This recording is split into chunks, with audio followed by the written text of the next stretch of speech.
Hey everybody, welcome to Glory Hunters. It's my little passion project, the game of football, and I'm no expert. I grew up in the United States, so I always bring along the people that I trust the most, and that's Glory Hunter Nick. And we got a lot to cover today. Pretty exciting weekend coming out. We're going to try to put out these podcasts maybe twice a week, maybe after week. So I think Monday and Friday is like the coolest thing to do. That we could pretty much cover just about anything. And I personally believe the biggest thing in the news right now, I don't know. See, I worry about being biased because I'm in Germany and I probably get more, like you're probably being in England, you get a lot of Prem news. You don't get a lot. I don't want to turn this into a German football podcast. I like to keep it, worldwide if possible. Biggest stuff only, but still worldwide. And I decided on Nagelsmann. Nagelsmann makes a bit of a surprise move, not 48 hours after basically all reports saying it's wrapped up. He's going to Bayern. He's going to look the other way, turn the other cheek. He signs with the DFB, and he is now the Deutsche Mannschaft Meister till 2026, till 2026. So, first off, were you surprised by this?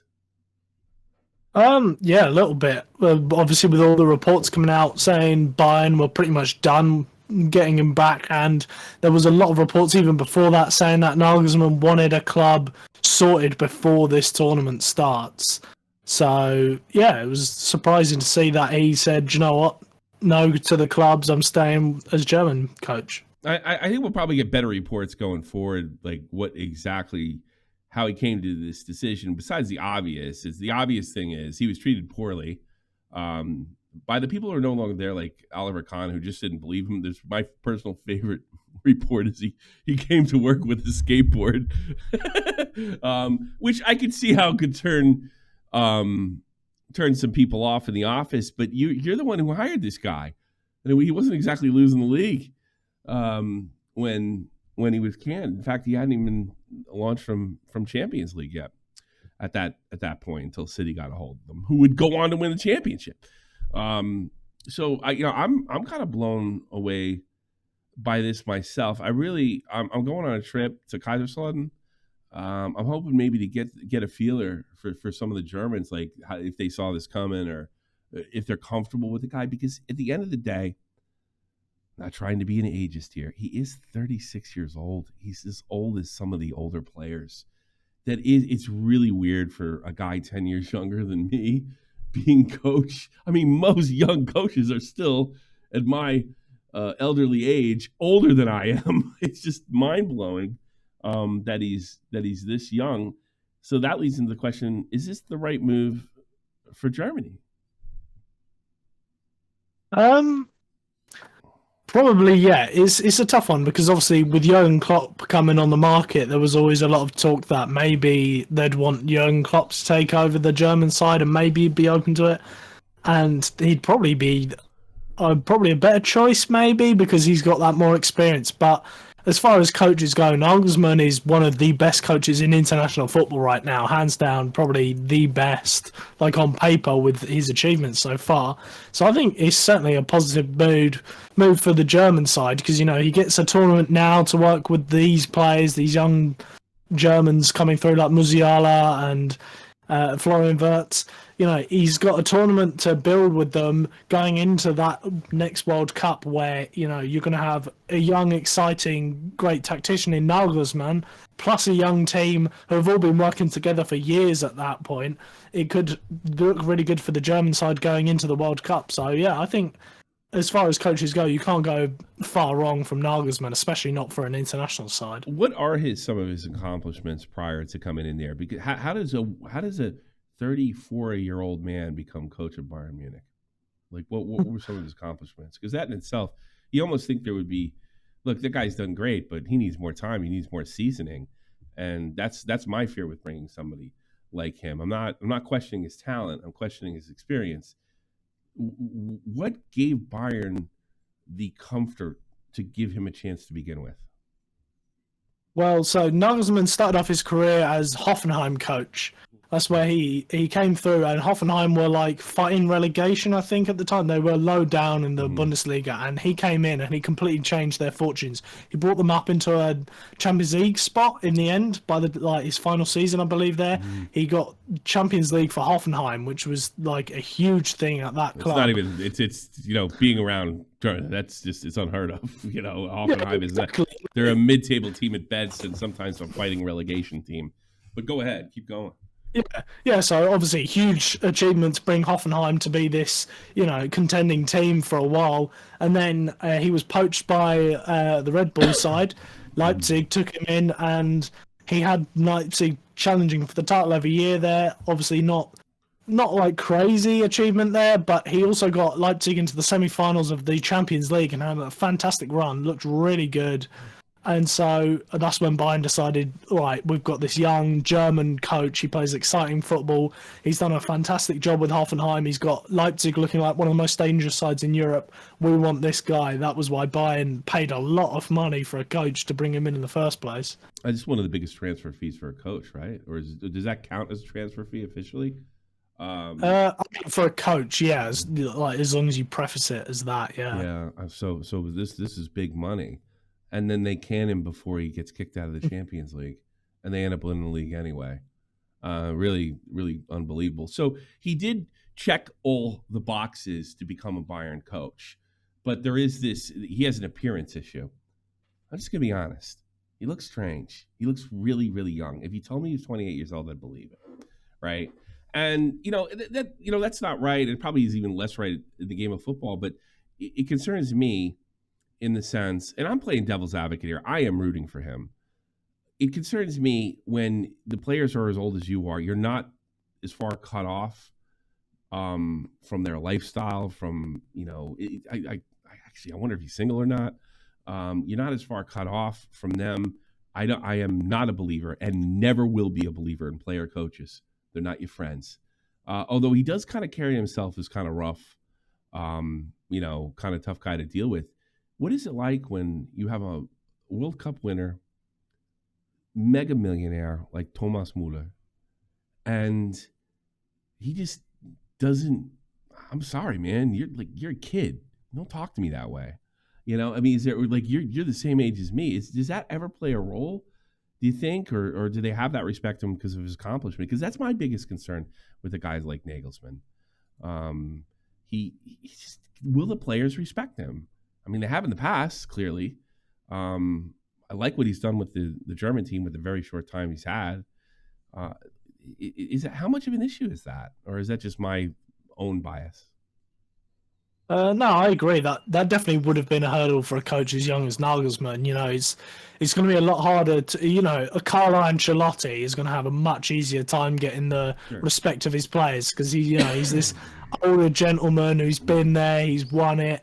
He's got that aura about him because he's this wise older guy. Whereas Nagelsmann won't have that about him because he's kind of a new kid on the block. Even with what he's done so far. Yeah, he doesn't have a major title. That's the biggest problem. He doesn't have a major title. Yeah.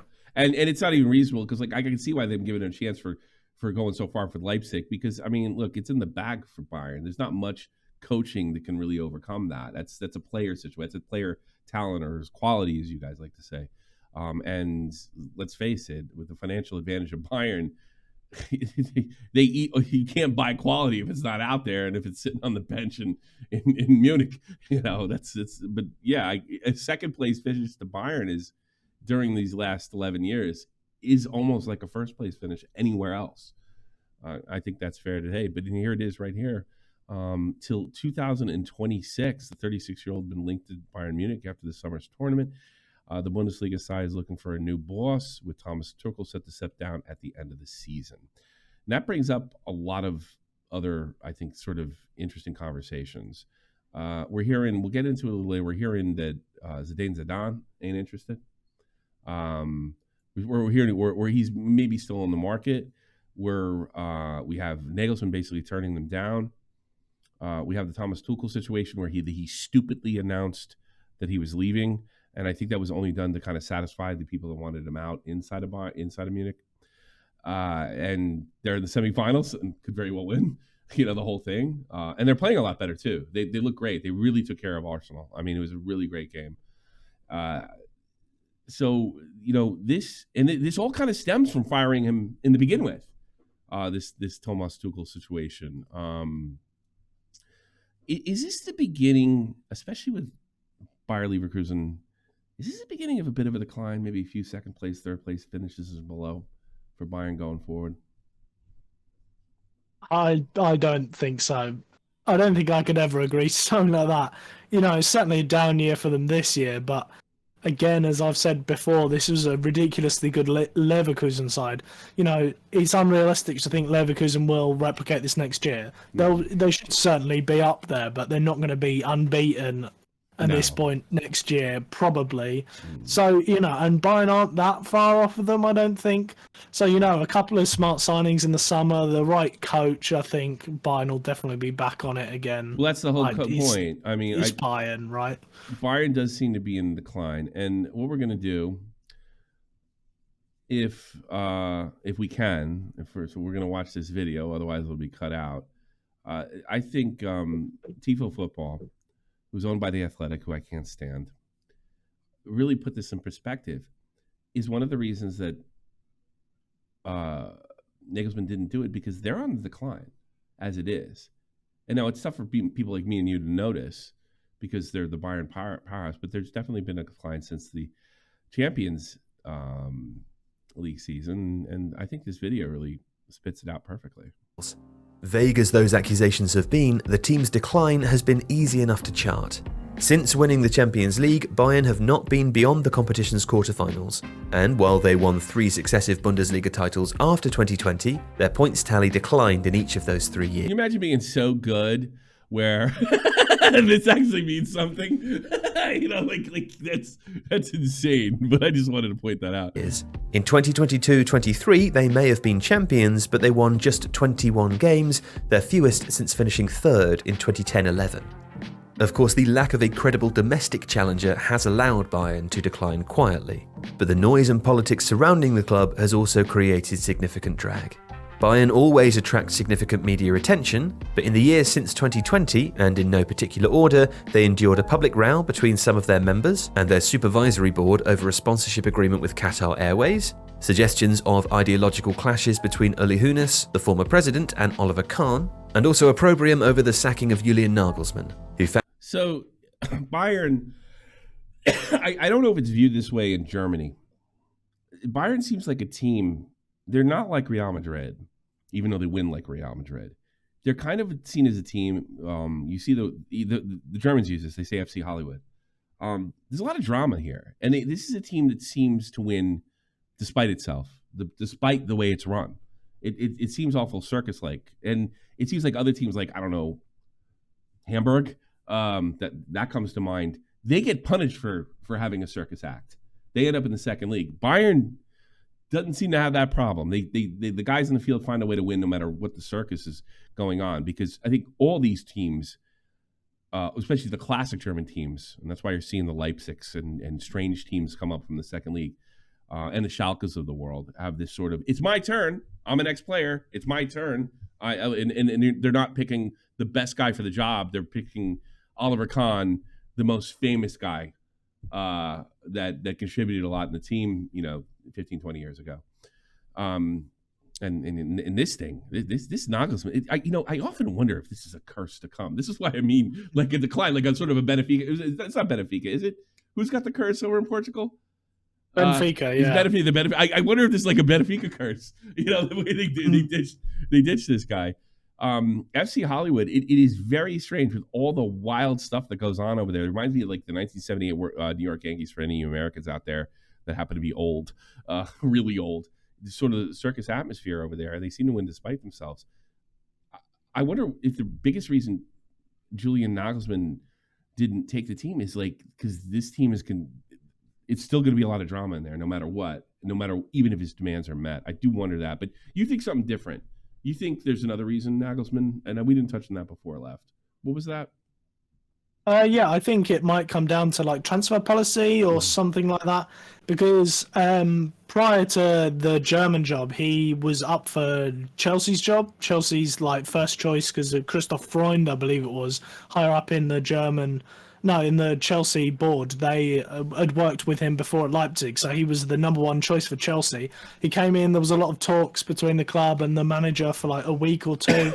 It looked like he was going to get the job, and then all of a sudden it came out Nagelsmann's out the running. They couldn't agree on terms. Okay. And I believe it was Tottenham Hotspur as well. He was up for that job as well. And there was disagreements between the board and Nagelsmann for that job as well. So he was out the running for that as well. So the fact that he's had a lot of talks again with Bayern Munich, especially with these reports saying, it's that close to being done. Yeah. It suggests to me that maybe it's the same as it was with Chelsea and Spurs, where whatever he's asking for, who knows what it is, is too much. Bayern weren't willing to do that, and so he's thought, you know what, no. And especially with the way they sacked him, I'm sure his demands would have been more than he's holding for the all last the jobs. cards, man. Yeah, he's got all the cards. It is kind of funny.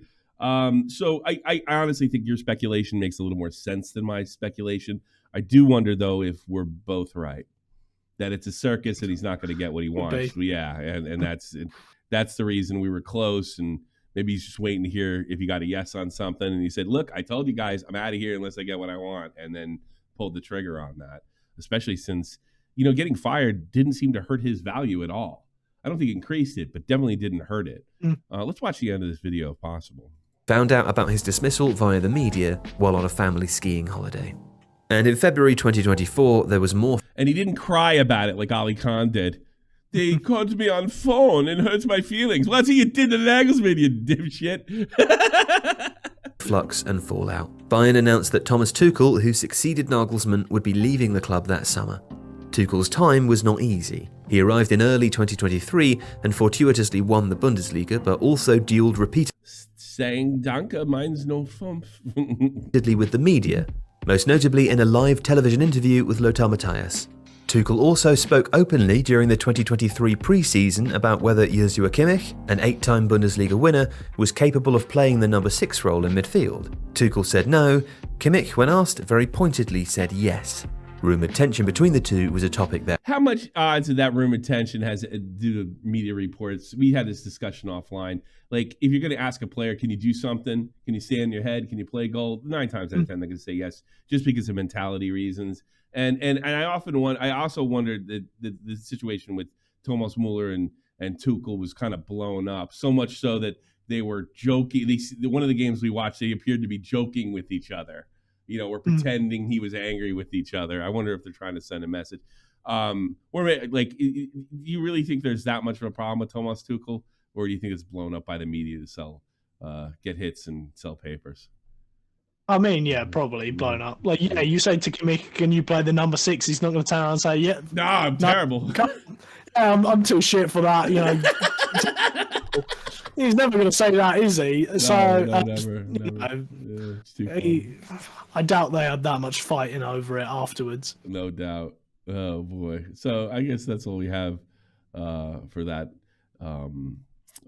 That's all we have for that thus far. I don't know. I'm really rooting for him. I'm definitely going to follow. I don't follow the German national team no matter what. But I'm really gonna.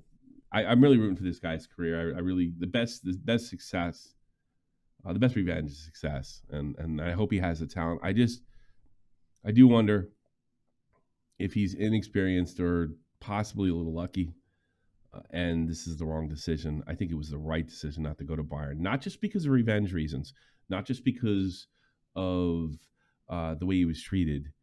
But this may be a team in a decline. You don't think so? Fair enough. I mean, it is Bayern, but I wonder if they're finally going to get their Hamburg, Schalke comeuppance. I wonder if they're on the verge for that. And it's not impossible. Just look at Manchester United. It's not impossible. So let's go on to the next thing. This is something I wanted to bring up for you just because I wanted to rub it in your face, you being a bit of a Chelsea guy. That's how I knew you when I first met you. You were a Chelsea guy, and now you're going to fifth league teams and stuff. Roman Lukaku expected to return to Chelsea at the end of the season-long loan. Roma will not be able to afford the $43 million to sign the 30-year-old on a permanent basis. Excited? No. What is with I this? don't think there's a chance he plays a game anyway. He'll go out on loan somewhere else or be sold to Saudi Arabia. Yeah, well, he's 30 years. He's not a kid anymore. You know, it's funny with him. When he's on his game, he's actually quite fun to watch. An NFL linebacker be kind of light on his feet. You know, I mean, he really. But there are signs. Standing in front of other people's shots, like, you know, just silly passes. There are times when he does things that are, in my humble opinion, a bit unexplainable. But I really, I don't like calling players "oh your shit," because I think there's always it's just too easy, right? Certainly he has some talent. Am I wrong here? I mean, he's obviously not he's worth $43 million. That's a lot of money. He's not worth it because they're not paying it. well, all right, maybe 30. All right. You know what I mean. All right, yeah, fair enough. You got me. But I mean, like, what could be done with somebody like him? Is he MLS bound, or what's the move for Lukaku next? Hopefully MLS bound or Saudi or wherever. I'm not getting an unbiased answer on this. All right, am I? Well, you can't expect a Chelsea fan to be unbiased when the guy a month into his the club had just spent 100 million or whatever it was on him. A month in, he comes out and says, "Oh, I want to go back to Inter Milan. Thomas Tuchel's crap." A month back. Yeah. You know, that's unforgivable. I don't care who you are. You could be Lionel Messi. You come out a month back after being back at a club and you say you want to go back to your other club and you criticise the manager. That's not on. He could have easily stayed at Inter, too. I think it seemed like they were interested in keeping him after you'd lost the Champions League. You know, like he was like, "Nah, I'm going to go try." I mean, what was it? He tried to go to Juventus and then that fell through. He ran his mouth. I mean, does he just have bad people in charge of him, or is he a jerk? He's a jerk. Okay. I'm comfortable. Yeah, I can see why. Look, I see where you're coming from. I've seen him interviewed. He seems pretty cool. You know, he's got kind of that phony American accent, and you know, maybe he's not that cool. All right, I just wanted to run that by you. Let's talk about Europa League. Some surprise, not so much surprise after the first leg, not so much surprise going into the second leg, but definitely the first. Liverpool out 3-1 to Atalanta. Just shocking. Top explanation for this loss right here? Liverpool focusing on the league, maybe. You know, Europa League's not going to be their first choice. You're being kind. So, yeah, probably. Yeah. And also, you know, Atalanta are a dangerous attacking side. Gasperini has recently been linked to the Liverpool job, funnily enough. You know, for years now, he's turned Atalanta into this really exciting, high-scoring side. So I suppose all it takes is Liverpool to have a day off at the back. You know, they're pressing high, and Atalanta just punish them behind. You know, Van Dijk didn't look too hot, I know, in the games.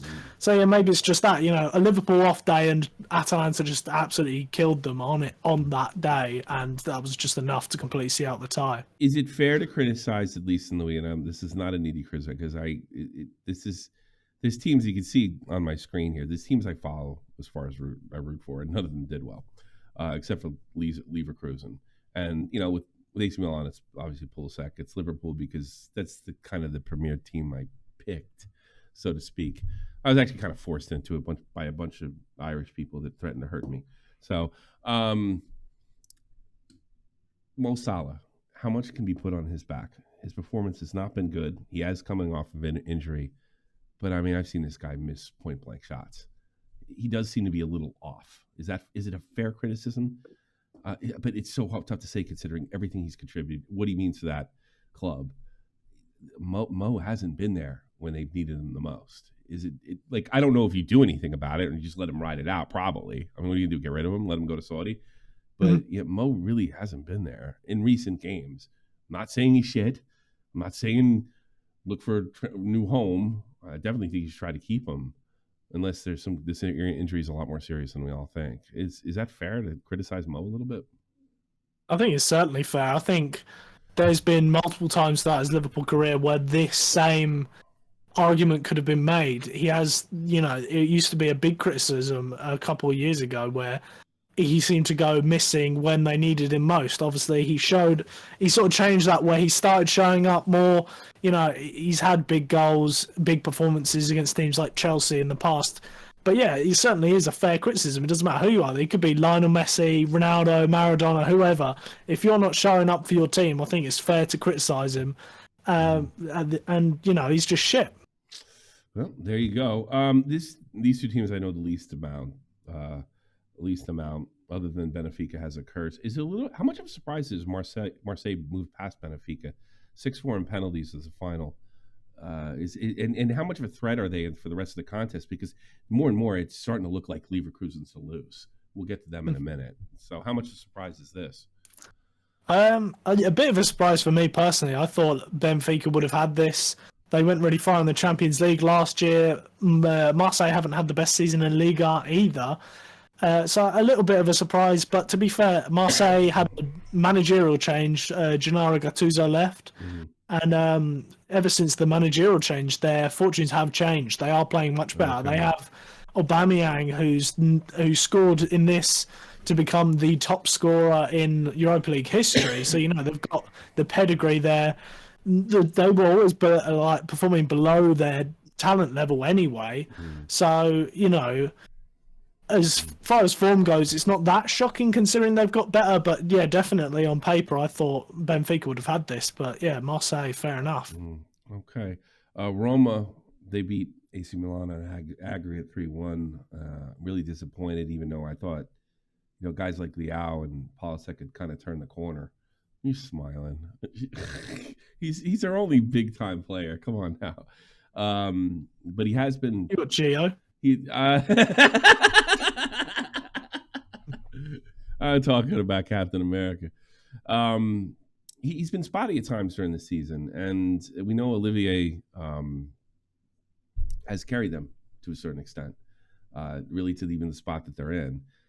Is it a surprise that they've lost to Roma? I mean, they were in the final of this one last year, weren't they? Were they not? Is it more team experience? Was it with conference they were in the final in Roma? No, Fortuna. Roma was in the final last year. Is this a bit of a surprise, or is this AC Milan sort of on again, off again play? Is this the fact that Roma knows how to get to this final because they get to a final they did last year? What happened here? And they did it, and even with a red card, they managed to pull it off. It's very concerning. Consider Giroud is probably moving on MLS for AC Milan. I mean, yeah, if you're AC Milan, you're definitely disappointed with the result. But I don't think, if you've been someone who's followed Serie A a bit recently, I don't think it's too much of a shock because Daniele De Rossi has come in to replace Jose Mourinho. The other day they gave him the permanent job. He was only interim, and he's had them playing really well, to be fair. Roma's form has really shot up. So it's not too surprising considering the fact Roma are playing really well at the moment. But even still, Milan are second in Serie A. They're not playing poorly themselves either. So you definitely would have wanted to win this as a Milan fan. But I think on paper, considering how both teams are playing, it was a pretty fair game on paper. So I don't think you can be too shocked either way. But I worry about them is because both Liverpool and AC Milan were really the only teams that probably could strike fear in the hearts of Leverkusen, and now, I mean, Leverkusen's got to be favored to win this thing. They go over West Ham, only a draw last night, interesting enough, but they still go over 3-1. Am I right? Am I wrong? They gonna win this thing, Leverkusen? I mean, they are just pistol hot, and they've been pistol hot all year. What do you think? I mean, yeah, unbeaten in the Bundesliga, just wrapped up the title there. They've definitely got to be the favourites. Atalanta are a decent side, but, they're not flying high in Serie A this season. Marseille, again, like I say, their form's turned around, but they're not having the greatest season. same with Roma. Whereas you've got title champions right there with Leverkusen. So by far they should be the favourites for this competition. That's the one team I probably wouldn't have wanted. It looks like they drew Roma. That's the team I probably feared the most for Leverkusen. This should be a battle, at very least. This, of course, takes place on May 2nd.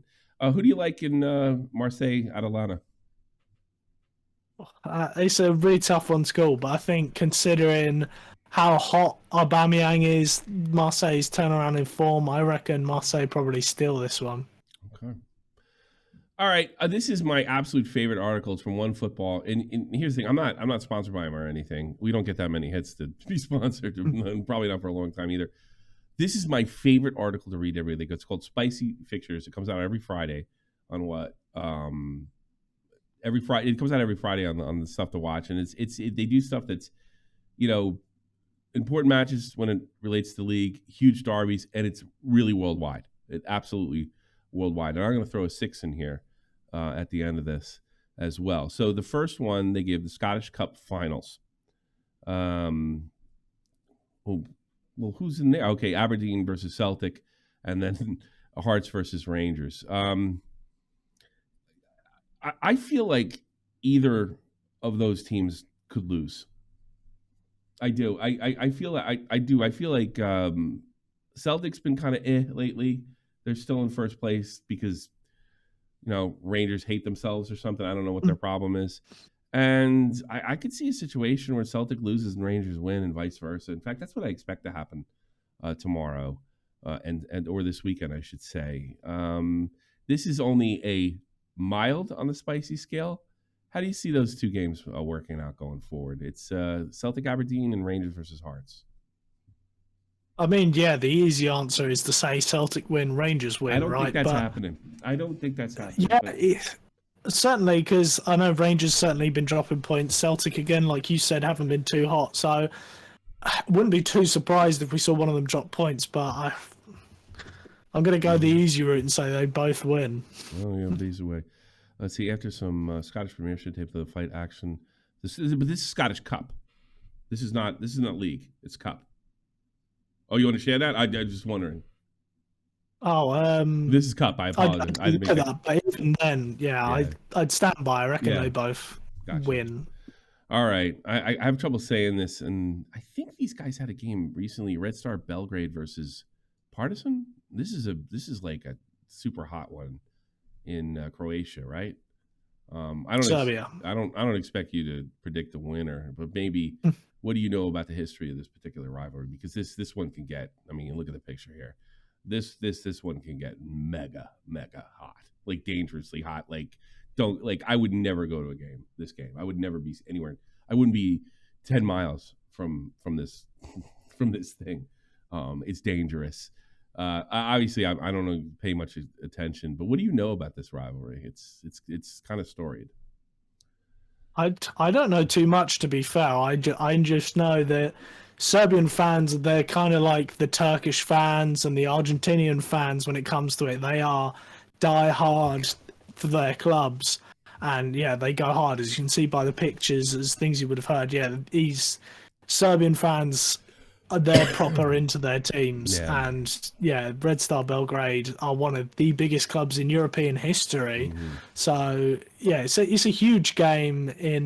It's definitely an interesting one to check out if you've got nothing to watch on that day. Yeah, I know. But the other thing, I don't know about you, but these games are, unless you do it illegally, these games are kind of hard to watch if you're in sort of the big countries in Europe. But this would definitely be something to check out. It's pretty much FA Cup semis. We got Chelsea versus City. Chelsea's been Chelsea eliminated United for this match, if not, or no, Liverpool, correct?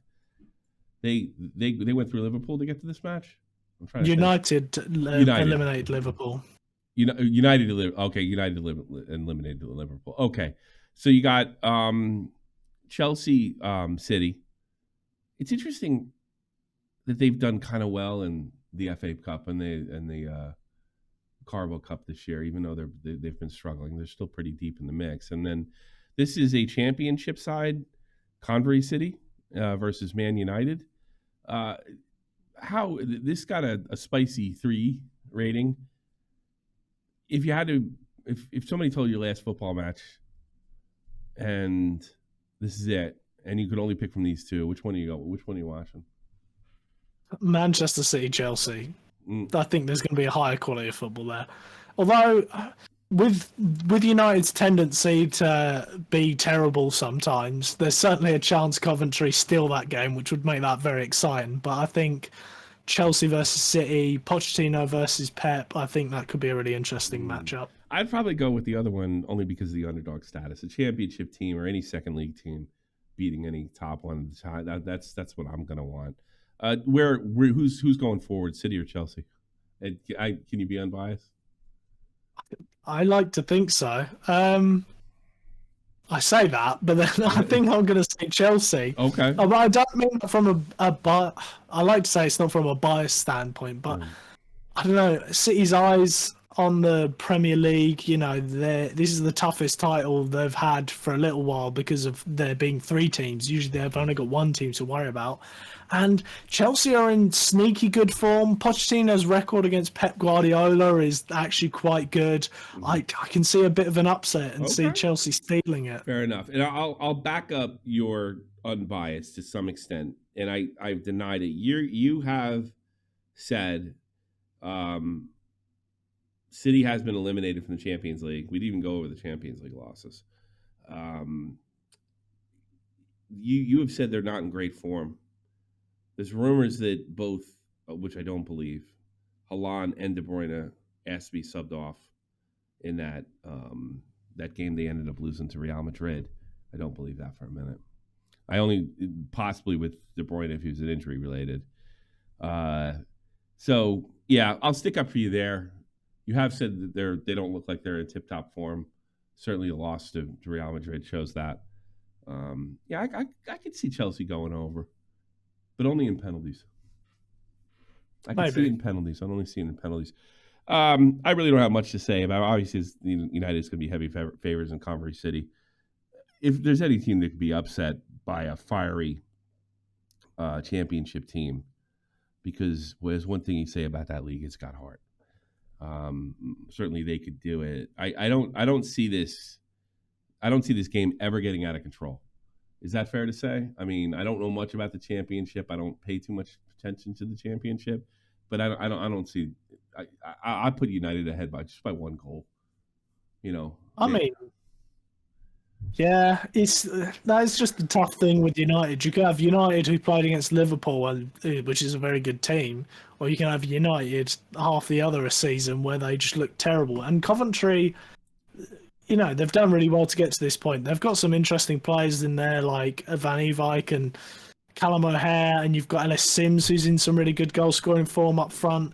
You know, and the US striker Haji Wright, I know he started recently for the US. You know, there's some talent there. They've definitely got into this position for a reason, but there's another angle, which is Coventry are really fighting for their playoff spot at the moment. They are really in danger of not making the playoffs after getting to the final last year.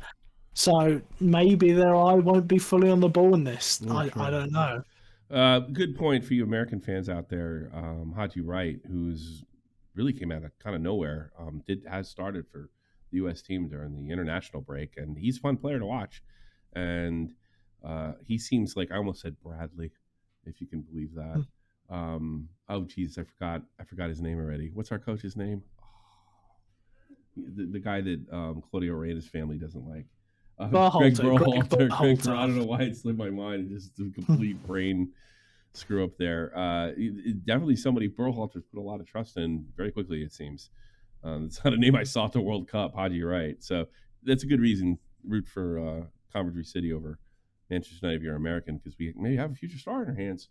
I don't think he's going to be there next year. So take it. Flipping back real quick with City, Chelsea. Is there any way, because they got kicked out of the Champions League, I've seen stuff like this before, they're going to punish Chelsea because they want to make a statement after being booted out? Is that a fear you have as a Chelsea player or Chelsea fan? A little bit, yeah.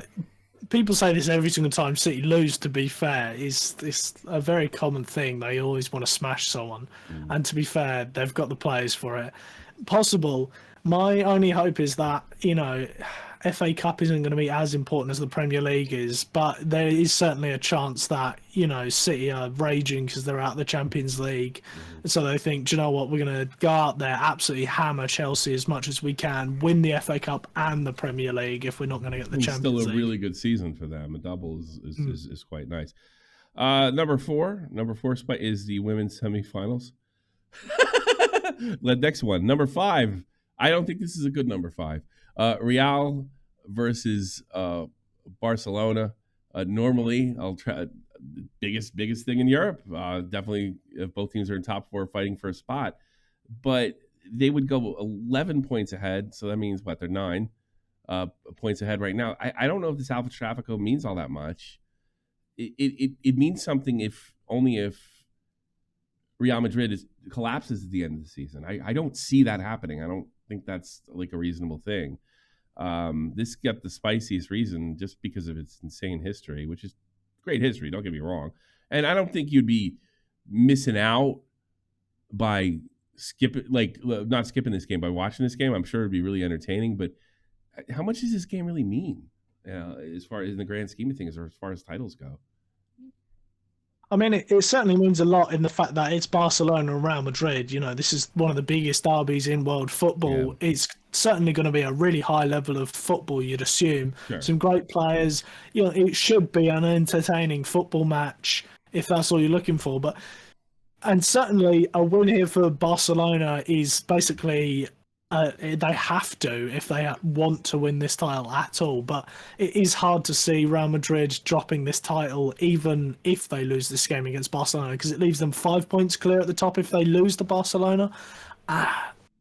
This Real Madrid team is really good. Even with that, I find it hard to believe that they'll then drop 5 points for the rest of the season and let Barca in.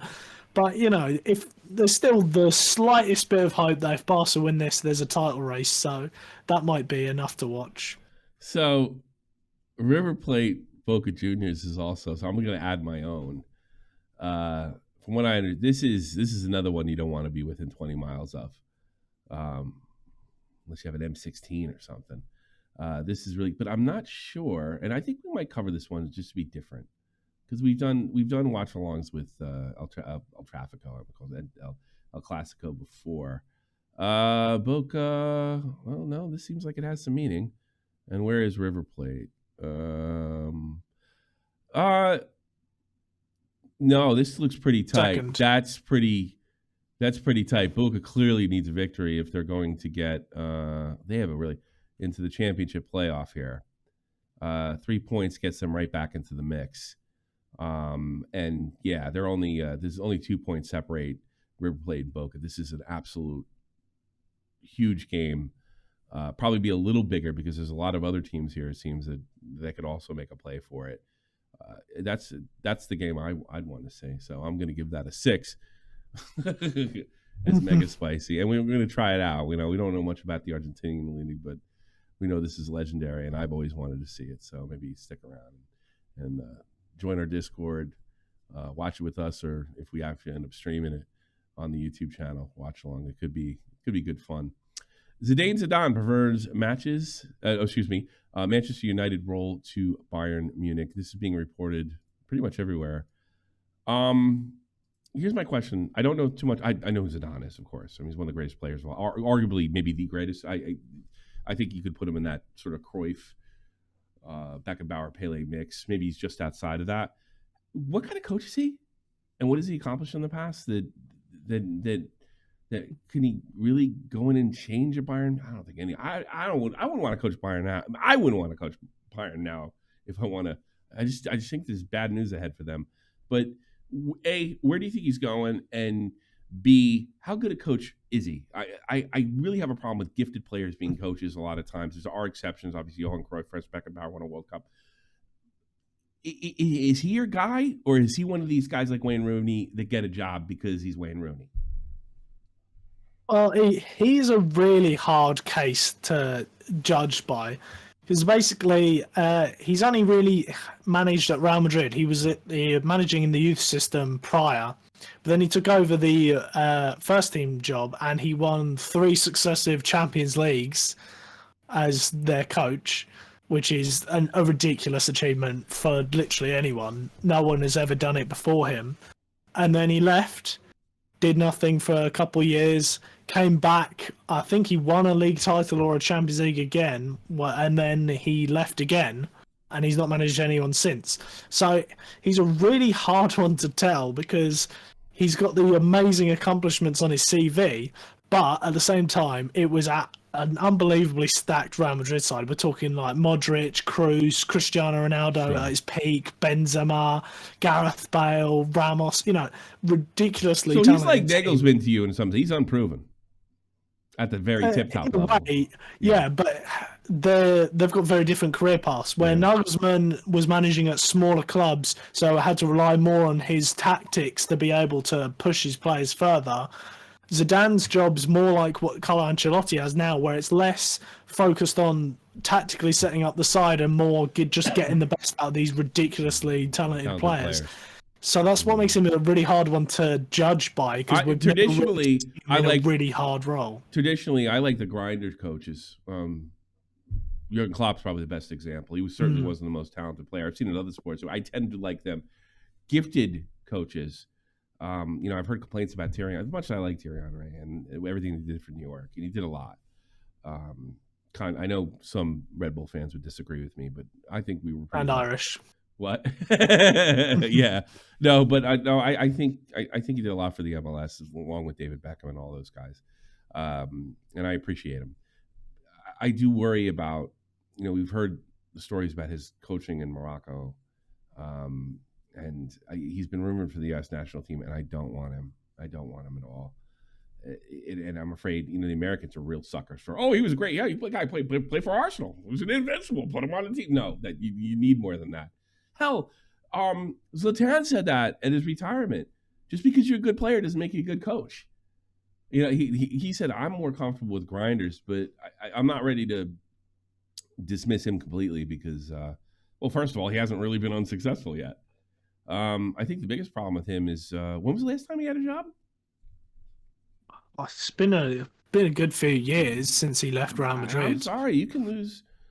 The game can pass you by. I've seen it happen. I mean, a lot. Like, look at Jose Mourinho. That's the criticism he gets the most. The game passed him by, and he's still a damn good coach, elite. Yeah, like what he was able to do when he had to drop a level. So that's what I worry about Zidane. Hope I'm wrong. I don't ruin against Zidane. I think that headbutt was stupid, but still a great player. Last thing in the docket we got there today. I love guys named Nacho. Nacho has informed Real Madrid his intention to leave at the end of the season. The club has been informed. Nacho's contract expires in June, and he's not really. Wait a minute, and he's now planning to leave as a free agent. Big loss, no loss, concern, anything here? This is just kind of come over the wire from Romano. Middle loss, I'd say. I think I know what you mean. He's not super important player for the side, but he's been at Real Madrid for a long time, and he's the captain, so he's definitely going to have some influence behind the scenes. But as far as talent goes, there's better players at Real Madrid. They should not going to really affect, especially with their economic prowess. I don't think it's going to be too much of a problem either. I just want to throw by you, just in case you knew something about him that I didn't, or maybe he. Sometimes players, they fill roles that are not obvious. That they're important beyond goals and assists, and I figured you probably be able to identify that better than I could. I've seen that before with other teams. To get a player that statistically is inconsequential, and as soon as they lose him, you start to see a hole. And I just wanted to know if he was one of those players. You say not so much? I don't think so. He doesn't play every game. You've got people like Rudiger, Militao, Alaba better in his position. Sure. So I got you. All right, good luck to Nacho because I like guys named Nacho. That's funny. I don't know if it's funny. I'm childish. Thank you very much for being a part of Glory Hunters. Almost gave you an hour. and we're going to try to do this every Monday and Friday as much as we possibly can. Got a big summer ahead of us. Leagues Cup, Euros, MLS. It doesn't end. That's football is 24/7 around the world, around the clock, and we never really get bored of it. So we'll see you real soon. Join the Discord. We are still looking for this a passion project that we want, a team project. We want to bring people on. If for some reason you make shorts or something like that, or you can contribute in some kind of way, we want you to join the club, become a Journey Glory Hunter just by clicking a button. Hang out with us, and then once we're comfortable with you, we'll bring you in like a project. Take care, everybody, and good night.